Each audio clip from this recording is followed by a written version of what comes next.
नमस्कार, मी विकी विष्णू पाटील आणि ही माझी पत्नी निकिता विकी पाटील. यंदाच्या महाशिवरात्रीला 15 फेब्रुवारी 2026 आम्हाला हे कन्यारत्न प्राप्त झाले. सोलारिस हॉस्पिटलमध्ये आम्ही ऍडमिट होतो. राजश्री म्हणून हिची एक मैत्रीण होती, तिने आम्हाला डॉक्टर किरण शिंदे मॅडम यांचा रेफरन्स दिला. आम्ही फर्स्ट टाइम जेव्हा इथे आलो आणि आमचा हा पहिला बेबी असल्या कारणामुळे आमचे बरेचसे प्रश्न अनुत्तरित होते. आम्हाला पुष्कळच्या शंका होत्या, परंतु त्या शंकांना इरिटेट न होता त्यांनी आम्हाला छान प्रकारे सर्व समजावून सांगितले. आमच्या सर्व शंकांचे निरसन केले आणि त्या कधीही शांतपणेच आम्हाला उत्तर देत होत्या, जसे की आम्हीच न्यूबॉर्न बेबी आहोत. त्यामुळे किरण मॅडम, आम्ही तुमचे धन्यवाद देतो.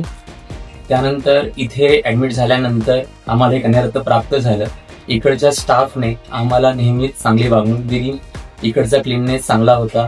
त्याचप्रमाणे या हॉस्पिटलचं जे लोकेशन आहे ते सगळ्यांसाठी सुसह्य आहे, कारण ते ऑन रोड आहे. त्यामुळे देखील आम्हाला भरपूर हेल्प त्यामुळे झाली. मी नक्कीच बाकी पेशंट्सना देखील हे हॉस्पिटल आणि किरण शिंदे मॅडम यांना रिकमेंड करेन. धन्यवाद.